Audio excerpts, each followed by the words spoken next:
Welcome. Today we're going to take a look at strong sentences and how you can use them in your writing. Our learning goals for today are to look at what are strong sentences, why are they important to writing, and how can a writer edit and revise writing looking specifically at strong sentences. So let's start off by taking a look at what strong sentences are. Strong sentences make up the body of the writing, regardless of what kind of writing it is. It doesn't matter if you're taking a look at a research paper, an essay, or a creative piece. What you're doing here is you're getting the writer's ideas, thoughts, opinions, research, whatever that content is, you're getting that across to the reader. Now, strong sentences need to be organized in a logical, clear, and natural fashion, and I'll show you how to do that. So strong sentences, what they're going to do is they're going to create a natural flow in the writing because of the way that they're structured, and there are a couple of easy little tricks to that. They'll create a nice tempo or rhythm to the writing, which is nice and smooth and clear. It's going to come across as very natural language to your reader. So there are different kinds of sentences that you can use in your writing, and the key here is to use all of these different kinds of sentences. If you're doing an essay, if you're doing a story, regardless of what you're doing, you want to use a nice variety in your sentence types.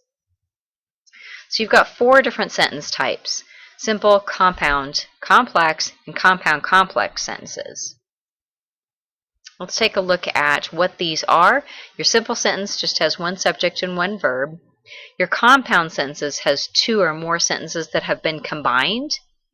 Your complex sentences are 1 or more dependent clauses combined with at least 1 independent clause. And a compound complex sentence, that's where you've taken a compound sentence and you're combining it with a complex sentence. Now, writing that contains all of these different kinds of sentences tends to come across in a really natural, fluid way. It's appealing to the reader. Here are examples of the different kinds of sentences here. We've got a simple sentence. We named the cat Lazy Larry. A compound sentence. We named the cat Lazy Larry and we named the dog Doorstop Duncan. A complex sentence is, although our pets are very active, we named them names that made them sound lazy. And your compound complex sentence down here at the bottom, although our pets are very active, we named them names that made them sound lazy. We named the cat Lazy Larry, and we named the dog Doorstop Duncan. So you notice here at the bottom we've combined the 2 different kinds of sentences, the compound and the complex, put those together. That's our most thorough kind of sentence. Now, the second thing that you want to do, so the one thing you want to do is you want to use different kinds of sentences. The second thing you want to do is use a variety of lengths of sentences. You don't want all one length of sentence, so not all short, not all medium, not all long.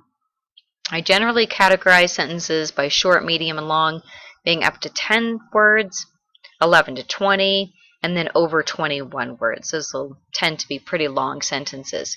And you can see here that we have different examples. We named the cat Lazy Larry. Very simple sentence, very short. A medium sentence, 11 to 20. Although our pets are very active, we named them names that made them sound lazy. And then a long sentence, although our pets are very active, we named them names that made them sound lazy. We named the cat Lazy Larry, and we named the dog Doorstop Duncan. Now notice here that with this long sentence, we haven't just filled it with a bunch of fluff. We filled it with important information that will drive that piece of writing a little bit further, as opposed to just repeating ourselves within that sentence. So that's definitely something you want to look to doing as you're creating those more complex, longer sentences. So why is this important? You want to make sure that your writing doesn't sound too elementary by using all short, simple sentences. Your writing can come across as boring if you're using all medium sentences. And if you're using all long sentences, your writing can be really overwhelming and difficult for your reader to grasp. So your solution to writing is to always mix it up, short, medium, long, and simple to compound complex. Let's take a look at a couple of examples here. This is my paper. My paper is about dogs. I like dogs a lot. Do you? I think I want 5 dogs. I don't like small, noisy dogs, though. I like big dogs. I like German Shepherds. I like Rottweilers. I also like Great Danes. I want maybe 3 females and 2 males. Maybe I will get dogs from the pound. So here, what's our problem? We've got all short sentences, all simple sentences. This comes across as very simple. And if you are in middle school, high school, or college, this is definitely not what you want to be doing. It's way too choppy. This is appropriate for an elementary writer, but it's not appropriate for an older writer. We want to have things that are more balanced within the writing. Let's take a look at this example here. Although some people believe that the only good place to acquire a good dog is from a breeder, this information is false and can lead to supporting backyard breeding and leaving good dogs in the shelters. Unfortunately, many unscrupulous individuals will breed their purebred animals for a profit, never taking into consideration the pain and misery their animals tolerate for them to make a buck. There should be new laws passed to stop individuals from breeding their animals, then selling off the offspring solely for the purpose of making money for the unethical person calling themselves a breeder. Instead, what should happen is that a state agency should require all supposed breeders to pay an annual licensing fee to be allowed to breed and sell their animals.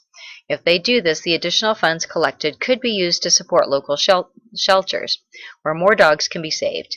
In shelters across America, up to 30,000 animals who die daily in shelters, and an average of 4 million domesticated pets who are euthanized in shelters on an annual basis. This crisis must stop. So we see here, this is a pretty overwhelming piece of writing. It's all very long sentences, all compound, complex, very, very thorough sentences. But when you take all of those long sentences and you combine them together, you make a piece of writing that's really hard for your reader to digest. It's not a very friendly piece of writing. So this is something also that we want to avoid. What we want to shoot for is a combination of different sentences, different lengths of sentences, different kinds of sentences in a single paragraph and within the single piece of writing. Take a look at this example here. We've got a variety of different kinds of sentences that we've used here. Although some people believe that the only good place to acquire a good dog is from a breeder, this information is false and can lead to supporting backyard breeding and leaving good dogs in the shelters. This is a serious issue. Today, up to 30,000 animals will die in American shelters because of lacking space. There should be new laws passed to stop individuals from breeding their animals, then selling off the offspring solely for the purpose of making money for the unethical person calling themselves a breeder. The solution is clear. A new state law must be passed where breeders must be licensed and paid an annual fee. The money from that fee will be used to support shelter animals. The end of breeding pets for profit is today. So what you see here in this paragraph is that we have a combination of short, medium, long sentences, and we also have a combination of simple, compound, complex, and compound, complex sentences. So we've used this nice variety. Within that variety, this piece of writing comes across as being much more easily comprehended by the reader. It's much more attractive, and the writing is much more natural. This is closer to the way that people communicate with a combination of different kinds of sentences.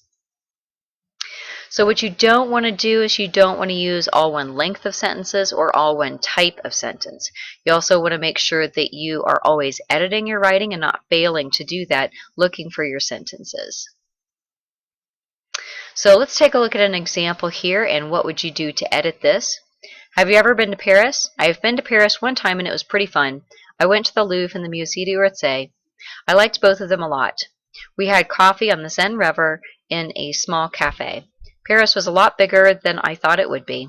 There were people everywhere and it smelled bad sometimes. So here we have all small sentences, all short sentences, and all simple sentences. So to edit this, we would possibly combine some of the sentences together to make them more complex, more compound, or we could add details and information to some of these sentences to give more information there, to give more visual information, so that our reader gets a better idea of what's being communicated here. So things that you want to look for when you're going through your editing. This is regardless of whether you're editing your own pieces of writing or whether you're working with another peer, another writer, to work on their pieces of writing. So take a look at, did you include a variety of sentence lengths? And also, did you include a variety of sentence types? And two, when you're going through and you're doing your editing, follow these steps here on the right. Read the paper and check your sentences. Read the paper out loud and listen for the errors. You'll be able to hear them, especially when you're looking at sentences. You really will be able to hear them.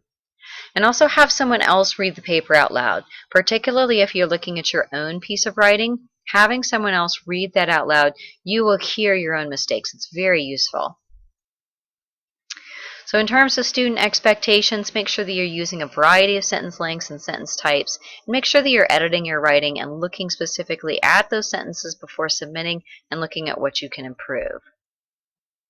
What you should know and be able to do at this point is to know what strong sentences are, know why sentences are important in writing, and to be able to edit and revise the writing for sentences. I hope this information has been helpful to your writing. Good luck.